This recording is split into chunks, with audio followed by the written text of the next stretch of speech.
días a todos. Primeramente, darle gracias a Dios por la vida, por el nuevo día de hoy, en el que vamos a compartir una serie de conocimientos relacionados al síndrome de dificultad respiratoria aguda, gracias al comité organizador que tuvo a bien invitarme a participar con ustedes. Y definitivamente gracias a ustedes por brindarme estos minutos de su tiempo y de esa manera compartir algo de lo que es el síndrome de dificultad respiratoria aguda. Para hablar de él, obviamente tenemos que partir de la historia, conocerlo, de dónde viene, dónde está y hacia dónde va este síndrome. Es un síndrome, es una enfermedad que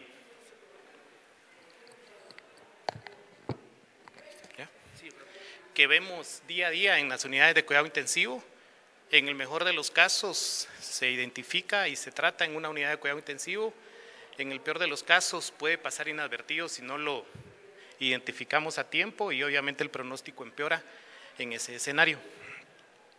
Este síndrome ya tiene 51 años desde la primera vez que fue descrito en el año de 1967 por el doctor Ashbach y colaboradores, en donde él identificó un cuadro clínico que se basaba principalmente en dificultad respiratoria, caracterizada por disnea, por taquipnea, que como característica principal tenía la no respuesta al suplemento de oxígeno y que además de eso, al hacer una dinámica pulmonar, tenía una marcada disminución de la distensibilidad pulmonar, así como hallazgos radiológicos característicos en el momento en que se evaluaba el paciente. Él, obviamente, este cuadro lo describió en un grupo de 12 pacientes víctimas de guerra, en donde él empezó a identificar pacientes que luego de su fallecimiento mostraban características membranas hialinas, inflamación intersticial difusa a nivel pulmonar, edema intersticial y microhemorragias. En esta oportunidad, en estos 12 pacientes hubo una mortalidad elevada, más del 50%, 7 de esos pacientes fallecieron y desde ahí, desde hace 51 años viene la descripción inicial de lo que es este síndrome. Posteriormente, 27 años después, las sociedades de cuidado crítico de Europa y de Norteamérica se reunieron para tratar de definir mejor este síndrome con base a los hallazgos clínicos, a los hallazgos radiológicos y según el grado de hipoxemia que encontraban en estos pacientes. Lo catalogaron con base a criterios, específicamente 4 criterios que definen lo que es el síndrome de dificultad respiratoria aguda, cuya característica principal era que era un cuadro de inicio agudo, aunque en esa definición del 94 no ponían un punto de corte de a qué se refería con inicio agudo, no había un punto de corte en relación a tiempo, sino que simplemente mencionaban que era de inicio agudo. Característicamente persistía el criterio de que a nivel radiológico habían infiltrados alveolares de manera bilateral que lo hacían catalogar como un síndrome de dificultad respiratoria. Ahí ya hicieron una estadificación con base a la gravedad, basándose en la relación PaO2-FiO2, en donde esa relación, si era menor de 300 pero mayor de 200, lo clasificaban como un daño pulmonar agudo, y si ese grado de hipoxemia era más pronunciado, con una relación PaO2-FiO2 menor de 200, lo clasificaban ya como un síndrome de dificultad respiratoria aguda. El cuarto criterio que ellos mencionaban era que se tenía que descartar la posibilidad de un edema pulmonar de origen cardiogénico y que para eso ellos determinaban la presión capilar pulmonar que debiera de estar, para definirlo como tal, por debajo de 18 milímetros de mercurio. 18 años después, en el año 2012, vino la definición de Berlín, la cual como objetivo principal era actualizar la definición de SDRA con base a la evidencia actual de epidemiología, aspectos fisiopatológicos y estudios clínicos relacionados en el tema, para dar validez, factibilidad, confiabilidad a la evaluación que se hacía de esa nueva definición. Siempre las variables utilizadas para definir el síndrome son 4: el tiempo Anteriormente se decía inicio agudo, ahora sí hay un punto de corte en donde dice que el cuadro debe ser en un periodo no mayor de 7 días. El grado de hipoxemia ya lo relacionaron con base a la relación PaO2-FiO2 en la población adulta, y en la población pediátrica toman otros valores. El origen del edema ya no es necesaria la medición de la presión capilar pulmonar, sino la valoración pulmonar se debe hacer por medio de ecocardiografía para tratar de diferenciar el origen del edema hidrostático que no sea de origen pulmonar. Y las anomalías radiológicas que no fueran definidas o explicadas por medio de un derrame pleural o una masa o una consolidación pulmonar o un edema de tipo no pulmonar. Posteriormente, cuatro años después, viene la definición del consenso americano, para definir y hacer una diferencia específica en lo que es la población pediátrica, tomando en cuenta que los criterios iniciales aplicaban únicamente para personas adultas. Berlín era específicamente para adultos, entonces quisieron hacer una adaptación de definición, siempre con base a los mismos criterios: el tiempo o el inicio agudo menor de 7 días del insulto o de la aparición de un insulto nuevo. El grado de hipoxemia es la principal diferencia que existe entre la definición de Berlín para la población adulta y para la población pediátrica. Posteriormente vamos a hacer una aclaración de qué valores o qué parámetros utiliza y qué marcadores valora para definirlo como leve, moderado y severo. El origen del edema sigue siendo el mismo, que se descarta la posibilidad de que ese edema sea producto de sobrecarga hídrica o de origen cardiogénico. Y las anomalías radiológicas siguen siendo las mismas que aplican para las dos definiciones. ¿Cómo definimos entonces SDRA? En la población pediátrica y de adultos van a tener específicamente las mismas características.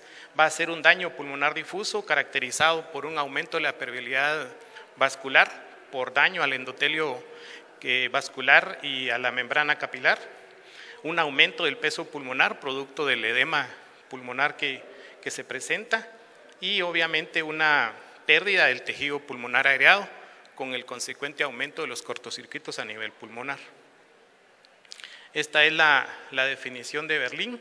El inicio agudo, o sea, dentro de una semana. Generalmente la mayoría de pacientes se identifican en las primeras 72 horas de iniciado el cuadro pulmonar o del insulto que lleva al desarrollo de SDRA. A nivel de las imágenes radiológicas, descartar la posibilidad de que las opacidades que se identifiquen radiológicamente no sean explicadas por un derrame pleural o una consolidación pulmonar. El origen del edema, descartar la posibilidad de que sea secundaria a una sobrecarga hídrica, probablemente por una reanimación hídrica agresiva o por una condición subyacente en el paciente. Para eso nos podemos valer de un estudio ecocardiográfico para valorar el origen del edema. Y la principal diferencia es en cuanto o el principal aporte en esta definición del 2012 es que ya inicialmente desaparece la categoría de daño pulmonar agudo y únicamente establecen la presencia de SDRA leve, moderado y severo con base a al resultante de la relación PaO2-FiO2. Y esta nueva definición también toma en cuenta el nivel de presión positiva al final de la aspiración que tiene o presenta el paciente que está sometido a ventilación mecánica. Este PEP aplica a los pacientes con ventilación mecánica invasiva y en el caso de que tengan ventilación mecánica no invasiva, aplica lo que es el valor de CPAP. Si esta relación PaO2-FiO2 está menor de 300 pero mayor de 200, lo clasifican como un cuadro leve. El cuadro moderado es aquel en el que tiene una relación PaO2-FiO2 mayor de 200 pero mayor de 100 pero menor de 200, y el cuadro severo el que tiene la relación menor de 100. La definición pediátrica es básicamente la misma con relación al tiempo, menor de 7 días, el origen del edema y los hallazgos radiológicos son los mismos. Hace una diferenciación en cuanto a la clasificación con base grado de oxigenación o de oxemia que tenga el paciente, lo cual lo determinan según el paciente esté ventilado de manera no invasiva o de manera invasiva. Si el paciente no está ventilado de manera invasiva, tiene una mascarilla de alto flujo, una mascarilla facial o tiene un SUPAP o está ventilado con 2 niveles de presión, utilizamos dos valores, ¿verdad? En el cual la relación PaO2-FiO2 esté por debajo de 300, lo catalogan como síndrome de dificultad respiratoria aguda, o si no contamos con la determinación de presión arterial de oxígeno, podemos utilizar la medición del SAFI, que es la saturación de oxígeno partido el FiO2, y si esa está por debajo de 294, el paciente se cataloga como que presenta un síndrome de dificultad respiratoria aguda. Acá es importante mencionar que en esta clasificación de pacientes no ventilados invasivamente no hay estadificación entre leve, moderado y severo, sino solo un punto de corte por debajo de 300 o por debajo de 294 para catalogarlo como tal. Si el paciente está ventilado de manera invasiva, igualmente ya se clasifica como leve, moderado y severo, ya no con base a la relación PaO2-FiO2 a la que estábamos acostumbrados a determinar, sino a partir del 2015 lo relacionan con base al índice de oxigenación. El índice de oxigenación es un índice fácil de determinar, lo único que necesitamos es una gasometría arterial, tener un ventilador que dentro de su monitoreo nos dé la presión media de la vía aérea, y por medio de la multiplicación del FiO2 por la presión media de la vía aérea por 100 partido la presión arterial de oxígeno nos da un valor. Es importante mencionar que el valor normal de índice de oxigenación es aquel que está por debajo de 4. Si ese valor está por arriba de 4 pero menor de 8, lo clasifican como un SDRA pediátrico leve. Si está arriba de 8 pero menor de 16, lo clasifican como un SDRA moderado, y si está arriba de 16, como un SDRA grave. Si no contamos rutinariamente o no tenemos disponibilidad de la valoración gasométrica de la oxigenación en el paciente, podemos clasificarlo con base al índice de saturación de oxígeno. Este es igualmente obtenido de una manera fácil, en el cual multiplicamos la fracción inspirada de oxígeno por 100 por la presión media de la vía aérea y lo dividimos entre el FiO2 que entre la saturación, que el paciente esté obteniendo por oximetría de pulso. Si este está por debajo de 5 es totalmente normal, si está por arriba de 5 pero abajo de 7.5 es una clasificación leve, si está arriba de 7.5 pero menor de 12.3 es moderado, y si está arriba de 12.3 es severo. Es importante acá mencionar, porque cuando uno pasa visita en una unidad de terapia intensiva, en una unidad en donde se está atendiendo pacientes con este tipo de patologías, me dicen, mire, el índice de oxigenación está en 7 o está en 10, pero ¿qué implicación diagnóstica, terapéutica o fisiopatológica tiene ese valor para el paciente en el momento que lo estamos evaluando? La extrapolación que podemos sacar de este dato es que a menor índice de oxigenación, mayor intercambio gaseoso o mayor número de unidades funcionales a nivel pulmonar. A mayor número en el índice de oxigenación, mayor aumento de cortocircuitos y con ello el detrimento en la oxigenación o en el intercambio gaseoso del paciente. ¿Cuál es la fisiopatología? La fisiopatología yo creo que se puede resumir de una manera sencilla, en la cual en este caso tenemos un pulmón normal, un pulmón en el cual las unidades alveolares están adecuadamente ventiladas, adecuadamente perfundidas, y de esa manera participan de una manera adecuada en el intercambio gaseoso. Sin embargo, cuando hay lesión a ese nivel, empezamos a ver la desaturación, el aumento o la necesidad de aumento de parámetros ventilatorios en el paciente. Pero en este caso, con este pequeño esquema, yo creo que podemos fijar mejor el conocimiento de lo que ocurre a nivel fisiopatológico en el paciente que presenta SDRA. Esta es una unidad funcional, adecuadamente ventilada, patente en la cual hay un adecuado volumen corriente, adecuadamente perfundida, hay intercambio gaseoso, toma el O2 y entrega el CO2, y de esa manera la relación ventilación-perfusión está, en algunas referencias dicen 0.8, en algunas referencias dicen 1 o mayor de 0.8 o mayor de 0.1. En este caso el paciente tiene lo que tratamos de colocar acá, una radiografía normal con una adecuada relación PaO2-FiO2 en el caso de adultos, en el caso de niños un índice de oxigenación por debajo de 4 o una relación de índice de oxigenación o índice de saturación de oxígeno por debajo de 5. Pero obviamente este tipo de pacientes no son los que nosotros aceptamos en una unidad de terapia intensiva, ¿verdad?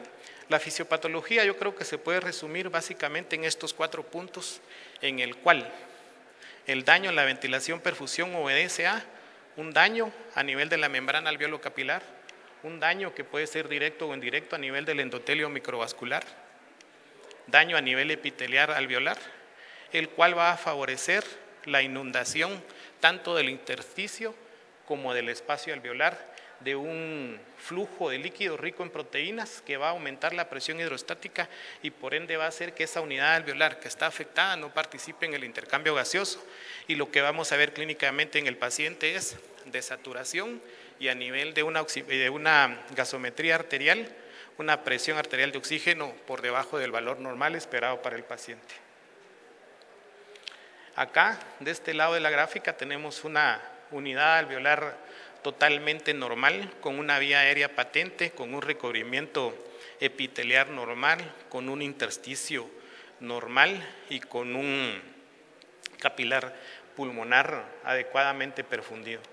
Sin embargo, cuando existe algún insulto, como lo vamos a ver posteriormente, de origen pulmonar o extrapulmonar, existe una disrupción de esa barrera alveolar, del epitelio vascular, con un aumento del intersticio, y como lo dice la ley de Fick, que la difusión de un gas, específicamente a nivel respiratorio, esa difusión de gas va a ser directamente proporcional a la superficie de la membrana. Esa superficie de la membrana acá obviamente va a estar disminuida, por ende el intercambio gaseoso no va a ser adecuado, y también ese intercambio gaseoso va a ser inversamente proporcional al espesor de esa membrana, que como vamos a ver posteriormente, de un espacio normal como este, vamos a ejemplificar cómo se ensancha y de esa manera se compromete el intercambio gaseoso. ¿Por qué fases pasa el síndrome de dificultad respiratoria aguda? Anteriormente mencionaban 3 fases, actualmente mencionan ya solamente 2 fases, en la cual una fase aguda o exudativa, que ocurre ya desde pasadas las primeras 6 horas del insulto. A nivel clínico, un grado de dificultad respiratoria aguda, caracterizado, valorado por el esquema o por el score que ustedes utilizan en sus hospitales, pero la característica va a ser que no solo se asocia a dificultad respiratoria, sino que al tener una determinación de oxemia, sea por saturación, por oximetría de pulso o por una determinación de gasometría arterial, el paciente no va a responder o no va a responder como nosotros esperamos con oxígeno suplementario. A nivel radiológico, hallazgos indistinguibles, lo que vamos a ver es un edema agudo del pulmón. Lo importante es diferenciar que ese no sea producto de un fallo cardíaco o producto de una reanimación hídrica probablemente agresiva que el paciente recibió en el manejo inicial. Si tenemos la posibilidad, aunque no justificado como tal, de tener una tomografía en este tipo de pacientes, los hallazgos van a ser obviamente inundación a nivel alveolar, áreas de consolidación y áreas de atelectasia, con un daño alveolar difuso, con infiltración de toda la celularidad que produce y reactantes que produce la cascada inflamatoria que desencadena el insulto que llevó al paciente a desarrollar un SDRA. En la fase fibrosante o proliferativa, que inicia después de la segunda semana, la hipoxemia va a ser persistente, cada día va a costar más favorecer el intercambio gaseoso y mejorar la oxemia a nivel del paciente. Va a haber un incremento en el espacio muerto, eso se va a reflejar a nivel gasométrico, y una marcada disminución de la distensibilidad pulmonar. Si contamos con la ventaja de tener un monitor o un ventilador que nos determine la distensibilidad pulmonar, eso definitivamente nos va a ayudar para guiar tanto el diagnóstico como el tratamiento de este tipo de pacientes. Algunos pacientes, si la hipoxemia es persistente o es lo suficientemente grave, se pueden asociar a problemas de hipertensión pulmonar o fallo cardíaco del lado derecho, lo cual va a tener implicaciones terapéuticas importantes como vamos a verlo posteriormente. A nivel de radiografía de tórax, incluso hasta en un 10 o 13% de los casos va a tener neumotórax o va a haber la presencia de neumotórax justificada o razonada con base a los parámetros que podamos determinar en el paciente o a la manera en la que le estamos ventilando. La fase de resolución, algunos ya no la mencionan, pero inicia a partir de la tercera semana, en donde vamos a ver cambios fibróticos y una mejoría progresiva, en el mejor de los casos significativa, de lo que es la oxemia a nivel clínico. Esta imagen yo creo que ejemplifica más lo que es la fisiopatología, en donde se ejemplifica inicialmente una unidad funcional adecuadamente ventilada, adecuadamente perfundida, con adecuado intercambio gaseoso. Sin embargo, va a haber un insulto infeccioso, traumático, iatrogénico, como le querramos llamar, independientemente del tipo de insulto, va a haber una disrupción a lo que es el endotelio vascular, la pared alveolar, va a haber o va a provocarse un influjo de líquido a nivel intersticial. Vemos o se trata de ejemplificar ahí cómo ese intersticio se hace más distante entre ambas membranas y obviamente ese distanciamiento y esa inundación a nivel alveolar va a perjudicar lo que es el intercambio gaseoso. ¿Cómo vamos a ver eso clínicamente en el paciente?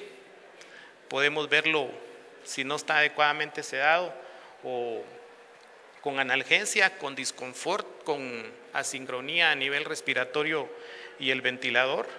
Vamos a ver que el paciente se nos empieza a desaturar, vamos a notar que necesita o vamos nosotros a suplementar mayor concentración de oxígeno para favorecer una adecuada saturación de oxígeno y en el peor de los casos aumento de cortocircuitos. Y a nivel radiológico lo que vamos a ver son esas opacidades bilaterales que no se explican por un derrame pleural o por una sobrecarga hídrica o fallo cardíaco derecho, con una relación ventilación-perfusión por debajo de 0.8.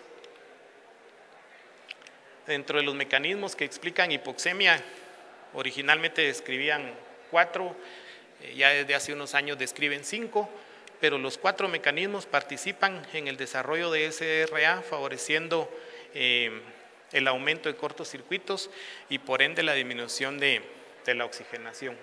Va a haber un defecto en la difusión por estos mecanismos, va a haber una desigualdad en lo que es ventilación-perfusión con aumento de cortocircuitos y una hipoventilación alveolar.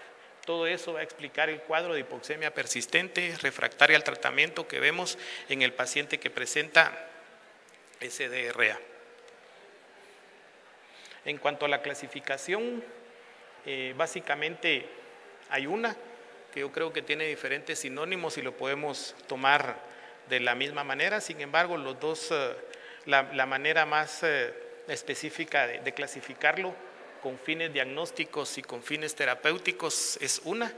Vamos a clasificar aquel síndrome de dificultad respiratoria aguda que es de causa pulmonar y la que es de causa extrapulmonar. ¿Por qué es importante hacer esa diferencia? Porque la terapéutica de una o de otra patología según el origen va a ser diferente y la respuesta a la terapéutica instituida también va a ser diferente. La podemos clasificar entonces con base al origen de la lesión en aquel SDRA primario, directo o pulmonar, o en el SDRA secundario, indirecto o extrapulmonar. Y esta diferenciación va a tener obviamente diferente respuesta al tratamiento instituido y va a hacer que tomemos una u otra ruta para dar tratamiento. Otra manera de clasificarlo, también lo podemos clasificar con base al grado de severidad, en leve, moderado y severo, Solo falta determinar si en la población adulta utilizamos la relación PaO2-FiO2 con los valores que mencionamos anteriormente, o el índice de oxigenación o el índice de saturación de oxígeno, específicamente en la edad pediátrica. Es importante tomar en cuenta también que existen factores de riesgo para el desarrollo de esta entidad, dentro de los cuales están los factores directos, el daño directo a nivel pulmonar, el principal representante de ese grupo, neumonía, la cual puede ser de cualquier etiología, pero dice que la neumonía sola explica cerca del 83% de casos de SDRA de los que nos enfrentamos en el día a día. Y en el caso de factores de riesgo indirecto o extrapulmonar, el principal causal, igual en 83-85% de los casos, es el problema de sepsis. Entonces, entre sepsis y neumonía se explica cerca del 85% de los casos que presentan SDRA. Por supuesto que hay pacientes que hacen una neumonía por aspiración, que tienen una contusión pulmonar. En el caso de los pacientes que llegan, por ejemplo, a la emergencia con un trauma de cráneo y nos abocamos a manejar el trauma de cráneo y se nos olvida que puede tener compromiso respiratorio y el desarrollo posterior de un SDRA producto de una contusión pulmonar, un daño por inhalación o incluso un paciente con una lesión por semiahogamiento. En este caso, pancreatitis y otro tipo de problemas que pueden desencadenar el SDRA. También hay una clasificación con base a un índice de lesión pulmonar que se desarrolló en 1988 por Murray y colaboradores, en el cual tomaba en cuenta 4 parámetros, dentro de ellos el nivel radiológico, el nivel de oxigenación, el nivel de PEP que se utilizaba y el nivel de distensibilidad pulmonar, cada uno graduado de 1 a 4 puntos. Se sumaban esos 4 puntajes o el número de factores que pudiéramos tomar si teníamos o no teníamos a mano la medición de la distensibilidad pulmonar, no se toma en cuenta y se divide el puntaje total dentro de 3 y eso nos daba un puntaje que si era menor de 2.5 era una lesión leve y si era arriba de 2.5 una lesión grave. Sin embargo, este puntaje no tuvo la significancia o la aceptación que se planteó desde un inicio y posteriormente solo quisieron dar una validez en cuanto al pronóstico, que el pronóstico de sobrevida era obviamente deteriorado en el paciente que tuviera una lesión pulmonar grave. Sin embargo, ha perdido cierta validez en su utilidad. Para el diagnóstico con base a lo que hemos visto, yo creo que es relativamente sencillo, es algo que se presenta en el día a día, pero el diagnóstico obviamente, como cualquier patología a nivel de medicina, tiene una base clínica importante. Primero que nada, sospecharlo, identificarlo con parámetros clínicos sencillos que están al alcance de todos. Si contamos con una ayuda gasométrica a nivel arterial, pues obviamente tenemos una herramienta más para diagnosticarlo. Radiológico, las opacidades pulmonares que se establezcan también nos ayudan. Si podemos hacer una mecánica pulmonar en el paciente que esté ventilado, tanto a nivel invasivo como no invasivo, también nos ayuda a identificarlo y obviamente también la determinación de que el problema no sea de origen hemodinámico. Siempre hablando de la patología, pero específicamente en el tratamiento, yo creo que aquí no hay una piedra angular, sino que creo que todas son piedras angulares. Definitivamente el tratamiento de la condición subyacente, el trauma, la infección, la inhalación, etcétera, todas son importantes para evitar que si bien el diagnóstico se establece, que no haya progresión con base a su gravedad. Uno de los principales objetivos, favorecer el intercambio gaseoso, determinando una oxigenación adecuada, no normal, pero sí adecuada, así como una ventilación adecuada. También podemos valernos de terapias de soporte que no específicamente son ventilatorias. Cuando hablamos de SDRA, creo que se nos enciende la idea de que todo paciente con SDRA debe de ser ventilado y si bien es parcialmente cierto eso, hay otras medidas terapéuticas que no se relacionan con el ventilador que son importantes de tomar en cuenta para el manejo de estos pacientes. En el caso de los pacientes que no responden adecuadamente, tenemos terapias de rescate. Estas yo creo que sí ya no están al alcance de la mayor parte de hospitales, pero sí en una buena parte. ¿Cuáles son las terapias médicas no ventilatorias que nos ayudan a manejar a este tipo de pacientes? El manejo hemodinámico.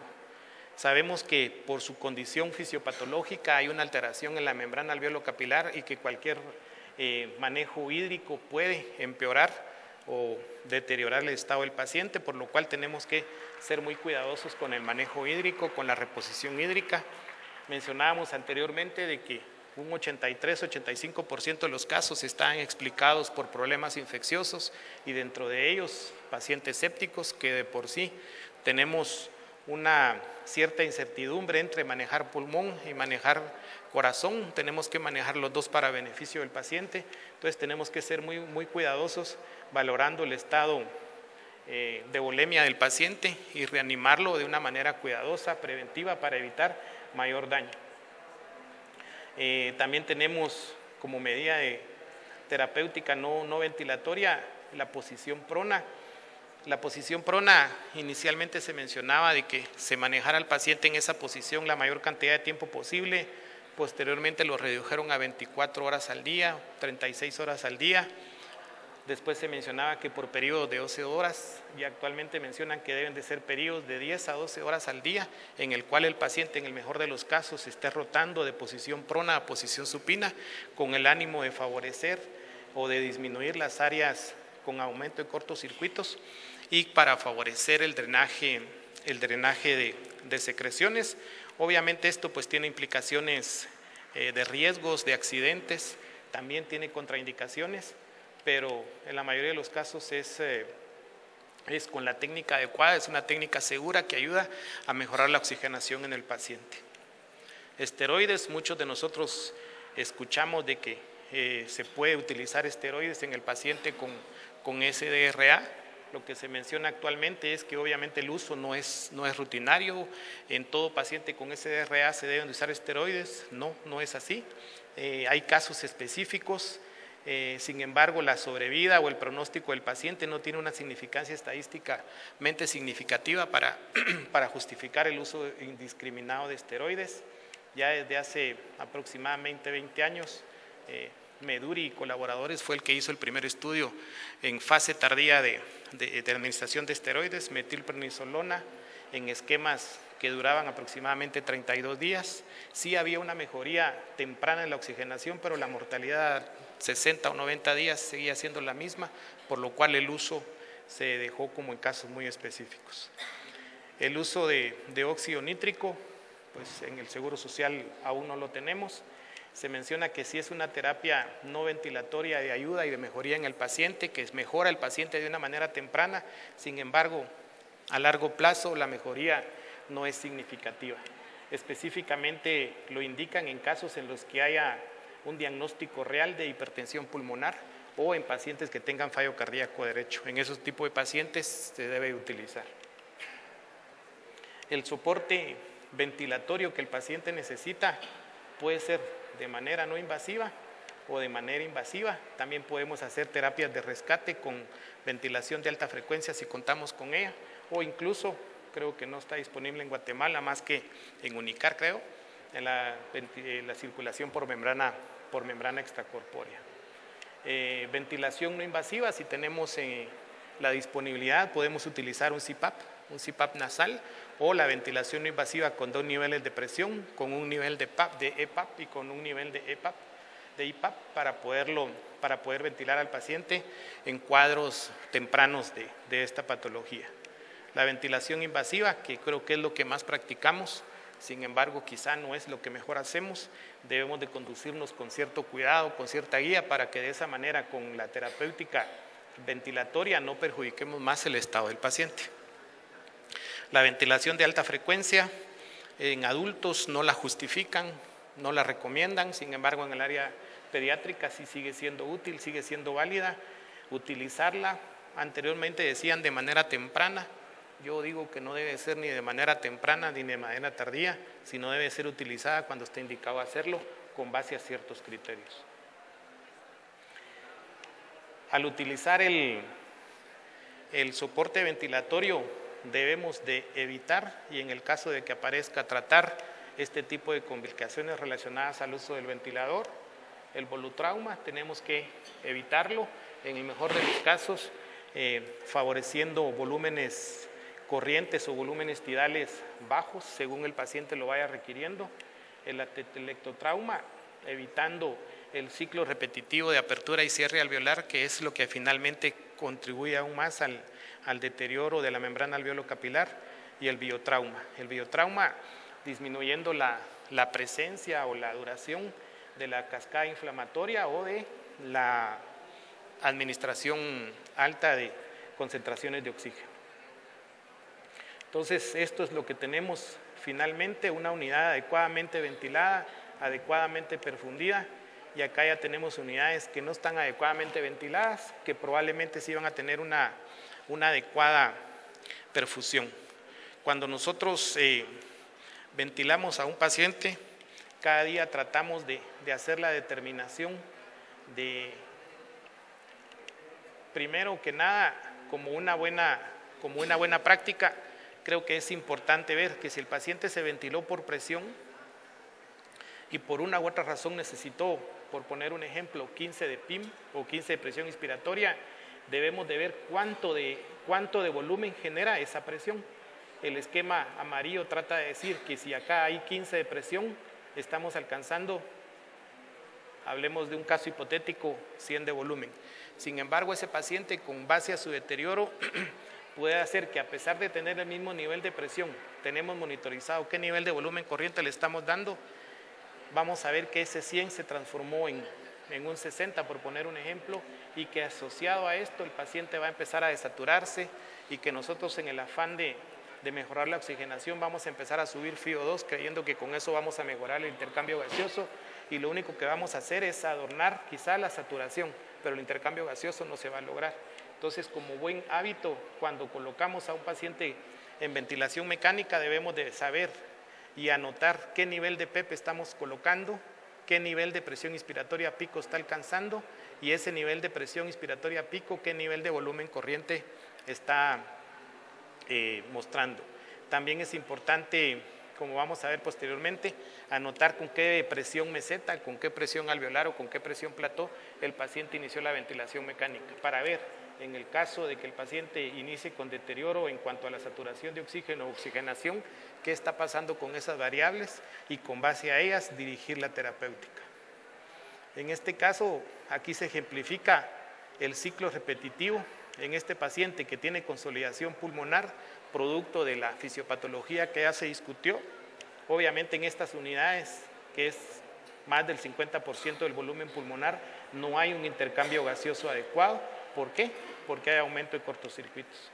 Se abre el pulmón favoreciendo una presión inspiratoria a pico, pero si no manejamos un nivel adecuado de PEP, se vuelve a colapsar. Esa lesión de cizallamiento es la que al final favorece a mayor daño a nivel pulmonar. Lo que queremos tratar lo estamos perpetuando al no aplicar una adecuada terapéutica ventilatoria. Se recluta, pero se reclutan los pulmones, y eso favorece más al daño. Esto es similar a lo que vimos en la anterior. Hay unidades alveolares que sí están ventiladas, que sí están perfundidas, pero que por lesión pulmonar hay unidades que no están ventiladas. Entonces, lo que debemos de hacer es favorecer, por medio de una estrategia de pulmón abierto, que esas unidades alveolares se abran o que se mantengan patentes, y que con ello participen en el intercambio gaseoso, probablemente, según lo explica acá, subiendo el valor de PEP. Esa es una de las estrategias, manejar un PEP adecuado para el paciente. ¿Qué valor? Es difícil de decirlo, pero debemos de titularlo con base al paciente que tengamos en el escenario que nos encontremos. ¿Cuáles son las estrategias de soporte ventilatorio? Unas mencionan estrategias de protección pulmonar asociado a una estrategia de pulmón abierto. ¿Cuáles son esas estrategias? Son fáciles de identificar, quizá no tan fáciles de alcanzar, pero si las tenemos claras vamos a conducir al paciente de una mejor manera a nivel ventilatorio. ¿Cuánto de FiO2 en el paciente? Lo que el paciente nos pida de manera inicial, pero en el mejor de los casos, de una manera aguda, de una manera rápida, según la tolerancia del paciente, empezar la disminución progresiva con base a nuestra meta de saturación y llegar lo antes posible a un FiO2 no mayor del 60%. ¿Cuál es nuestra meta de saturación?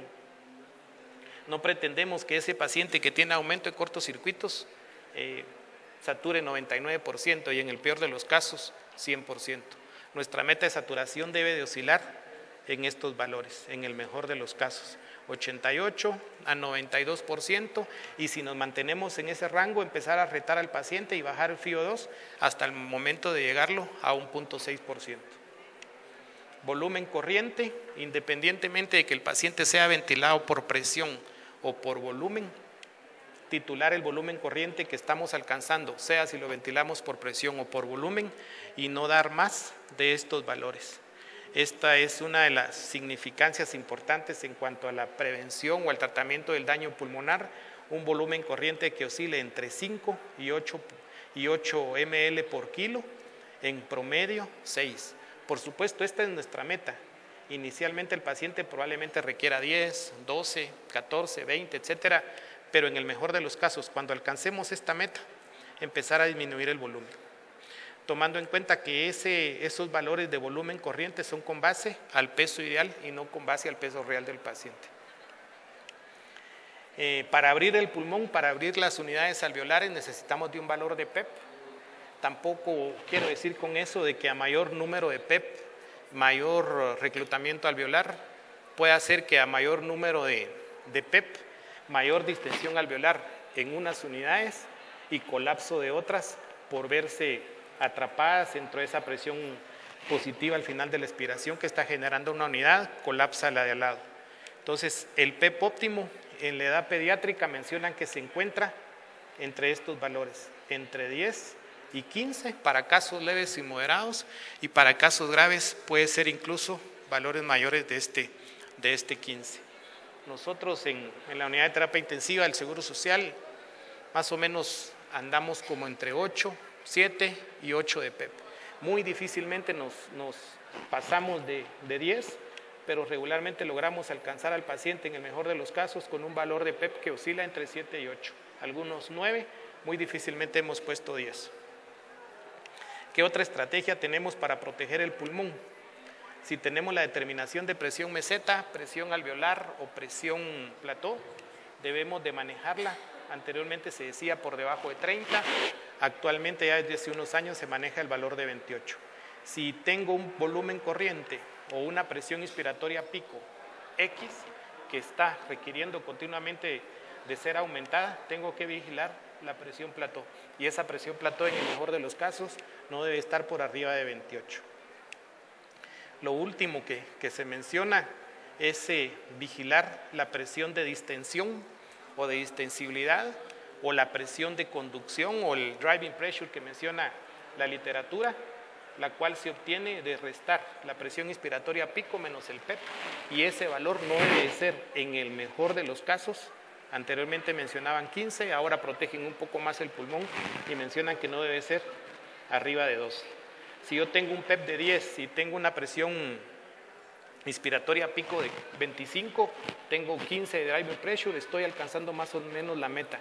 Pero si yo necesito mejorar la oxemia porque continúa con repercusión respiratoria y hemodinámica en el paciente y necesito subir la presión inspiratoria pico, probablemente sea mejor para el paciente subir el PEP para no ampliar esa diferencia entre presión inspiratoria pico y PEP, con ánimo de proteger el pulmón.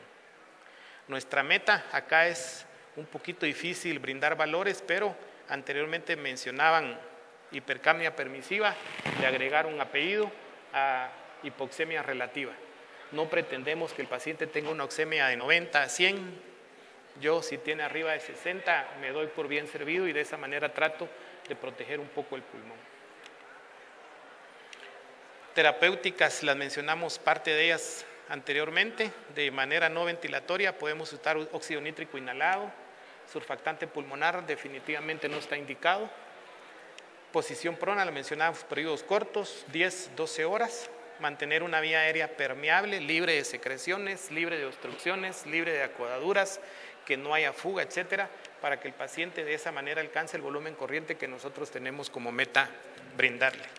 El uso de esteroides, cuestionable su uso actualmente, pero yo creo que lo que enfatizan mucho actualmente es en una adecuada sedación en una adecuada analgesia que nos permitan una sincronía adecuada del paciente con el ventilador. Anteriormente aprendimos de que había que sedarlo y poner la analgesia a títulos altos con ánimo de que el paciente se dejara llevar por el ventilador. Actualmente mencionan que es mejor que el paciente tenga respiraciones espontáneas, pero asistidas por el ventilador. Cuando esa sincronía paciente-ventilador no se puede alcanzar con una sedación y una analgesia adecuadas, se justifica el uso de un relajante, de un bloqueo neuromuscular, no el uso rutinario de relajante muscular. ¿Por qué? Porque eso afecta la musculatura respiratoria y favorece la permanencia del paciente en el ventilador. El soporte nutricional, pues obviamente es algo que muchas veces podemos pasar por alto. Sin embargo, si queremos que el paciente tenga adecuado esfuerzo, una adecuada masa muscular que favorezca un adecuado esfuerzo respiratorio, tenemos que vigilar los aspectos nutricionales. El manejo hídrico, lo mencionamos anteriormente, debe ser sumamente cuidadoso para no perdurar o favorecer mayor daño a nivel pulmonar. Las transfusiones, muchos aprendimos de que se transfundía al paciente con el ánimo de mejorar el transporte de oxígeno. Sin embargo, su uso rutinario obviamente no está indicado, solo se justifica en aquellos casos en los cuales el paciente tenga un valor de hemoglobina que tenga repercusión hemodinámica o que esté por debajo de 7.2. Arriba de ese valor se debe de cuestionar o de valorar mucho la utilidad o no de la transfusión sanguínea, específicamente un paquete globular. Esta tablita resume más o menos lo que es el tratamiento.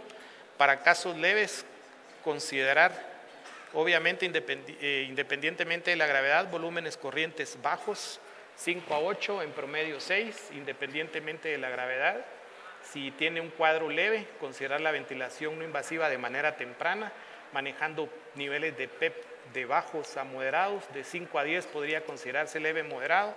Sin embargo, y si el paciente tiene un problema moderado a grave, considerar el uso de PEP más altos, ventilación en posición prona y el uso de relajantes neuromusculares en el caso de que la sedación y la analgesia no sean suficientes para lograr la sincronía paciente-ventilador. Y algunas otras terapéuticas que, si las tenemos a nuestro alcance, pues utilizarlas de manera temprana cuando esté indicado, para de esa manera mejorar el pronóstico del paciente.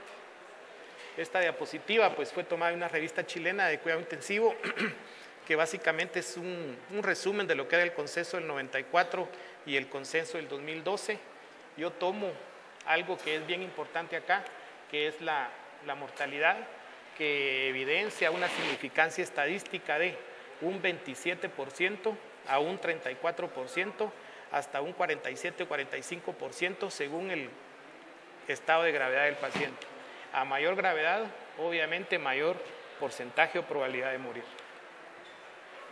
Recientemente, el 21 de noviembre, la semana pasada, en la celebración del Día Mundial del Pulmón, mencionaron específicamente una revisión que en lo personal quizá la veíamos o la vemos, pero que no le dábamos quizá la importancia del caso. Mencionaban inicialmente pues las guías de manejo. Estas guías de manejo hacen referencia a cómo se debe manejar el síndrome de dificultad respiratoria aguda independientemente de la edad.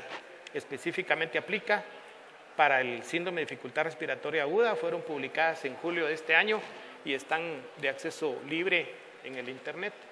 Pero la publicación que trataron ahí que más me llamó la atención con relación a favorecer la salud a nivel pulmonar independientemente de cuál sea el cuadro que el paciente esté presentando y que por el que esté sometido a ventilación mecánica, son estas guías PADIS. Estas fueron publicadas en septiembre de este año y ese mnemotécnico PADIS hace referencia a la prevención y el manejo adecuado y oportuno del dolor, de la agitación que el paciente pueda presentar, del delirio que pueda estar sometido si en dado caso no está adecuadamente sedado o con analgesia, a la inmovilidad que está sometido el paciente.